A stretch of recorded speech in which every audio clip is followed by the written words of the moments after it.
Hai semua, selamat datang di channel Baca Saham.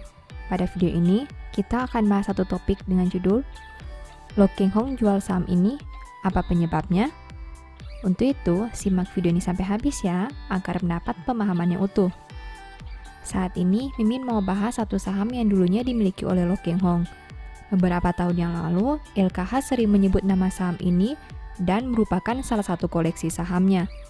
Tapi, saat video ini dibuat, nama LKH sudah tidak muncul lagi di daftar pemegang saham mayoritasnya. Apakah beliau sudah menjual seluruh saham ini? Dan apa alasannya? Mari kita lihat kinerja kuartal 3 laporan keuangannya untuk mendapatkan informasi lebih detail. Sekarang, saya mau bahas laporan keuangan T1 3 2021 saham ini. Berhubung laporan keuangan terbarunya sudah terbit, mari kita lihat perkembangan kinerjanya. Oh ya, di akhir video, saya akan memberikan kesimpulan dari analisa yang dilakukan. Untuk itu, nonton sampai selesai ya. Namun seperti biasa, pembahasan ini bersifat edukasi dan bukan rekomendasi.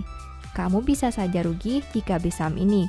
Untuk itu, selalu berhati-hati sebelum membeli saham. Disclaimer on ya. Pertama, aset.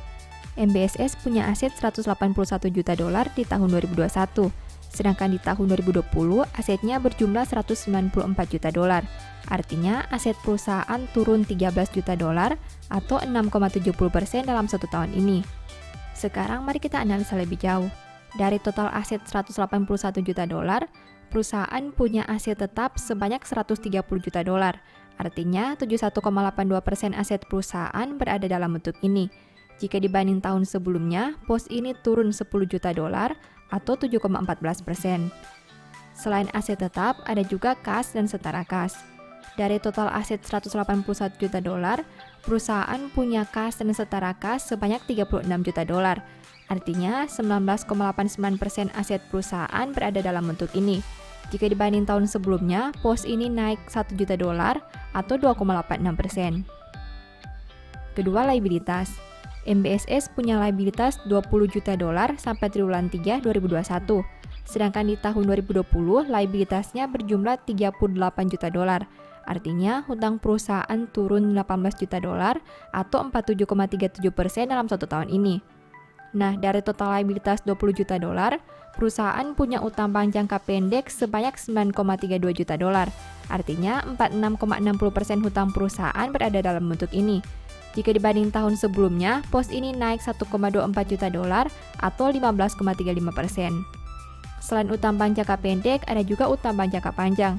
Dari total liabilitas 20 juta dolar, perusahaan punya utang bank jangka panjang sebanyak 6,6 juta dolar. Artinya, 33% total hutang perusahaan berada dalam bentuk ini. Jika dibanding tahun sebelumnya, pos ini turun 2,84 juta dolar atau 30,08%. Ketiga, ekuitas. MBSS punya ekuitas 149 juta dolar sampai triwulan 3 2021. Jika dibanding tahun sebelumnya dengan angka 144 juta dolar, berarti ekuitas perusahaan naik 5 juta dolar atau 3,47%. Nah, dari total ekuitas 149 juta dolar, perusahaan punya saldo laba belum digunakan sebanyak 92 juta dolar. Artinya, 61,74% ekuitas perusahaan berada dalam bentuk ini. Jika dibanding tahun sebelumnya, pos ini naik 5 juta dolar atau 5,75%. Keempat, pendapatan. MBSS punya pendapatan 53,76 juta dolar sampai triwulan 3 2021. Sedangkan di tahun 2020, pendapatannya berjumlah 40,85 juta dolar. Berarti pendapatan perusahaan naik 12,91 juta dolar atau 31,60% dalam satu tahun terakhir. Kelima, biaya pokok. MBSS punya biaya pokok penjualan sebanyak 42,75 juta dolar. Sedangkan di tahun 2020, biayanya berjumlah 39,46 juta dolar. Berarti biaya pokok naik 3,29 juta dolar atau 8,34% dalam satu tahun terakhir. Keenam, laba. MBSS mampu menghasilkan laba sebanyak 4,13 juta dolar. Jika dibanding tahun sebelumnya di angka minus 7,5 juta dolar, berarti laba perusahaan naik 11,63 juta dolar atau 155% dalam satu tahun terakhir. Ketujuh, rasio keuangan. MBSS punya ROE 3,69% dengan NPM 7,68%. Sedangkan untuk sisi resiko, saham ini punya DER 13,61%. Perusahaan ini punya rasio keuangan yang biasa saja, artinya tidak bagus tapi juga tidak jelek. Satu hal spesial yang bisa dilihat di sini adalah komposisi utang yang hanya 13% dari ekuitasnya. Kedelapan, valuasi. Saham ini punya PER 18,20 kali dan PBV 0,67 kali. Valuasi PBV tentu menjadi daya tarik bagi perusahaan ini, di mana hanya berada di angka 0,67 kali saja.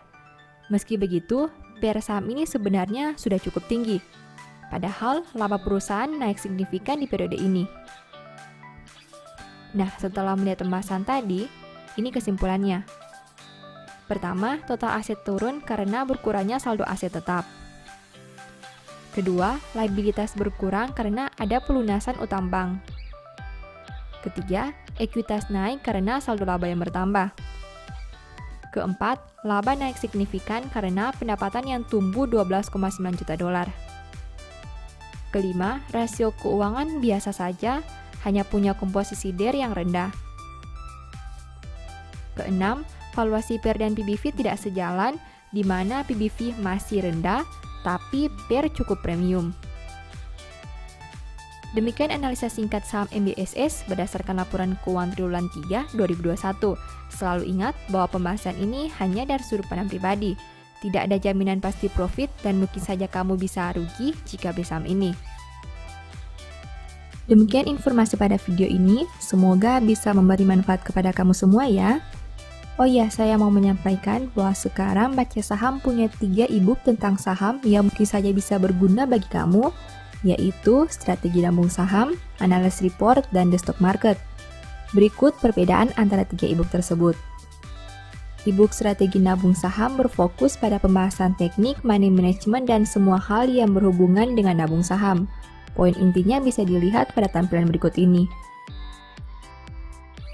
E-book Analysis Report berfokus pada hasil analisa fundamental 12 saham pilihan berdasarkan laporan keuangan terbaru. Poin intinya bisa dilihat pada tampilan berikut ini. E-book The Stock Market berfokus pada panduan bagaimana menganalisa fundamental suatu perusahaan dan money management yang baik. Poin intinya bisa dilihat pada tampilan berikut ini. Apabila kamu tertarik membeli salah satu dari 3 e-book tadi, silakan chat WA ke nomor yang tertera di layar ya. Ingat, hati-hati terhadap semua jenis penipuan yang mengatasnamakan Baca Saham. Baca Saham tidak pernah mengelola dana ataupun melakukan penjualan produk di luar Instagram, YouTube, dan Telegram resmi Baca Saham. Sebagai penutup, saya mau mengutip satu statement yang semoga bisa menjadi semangat bagi teman-teman. Bibir orang benar tahu akan hal yang menyenangkan, tetapi mulut orang fasik hanya tahu tipu muslihat. Thank you.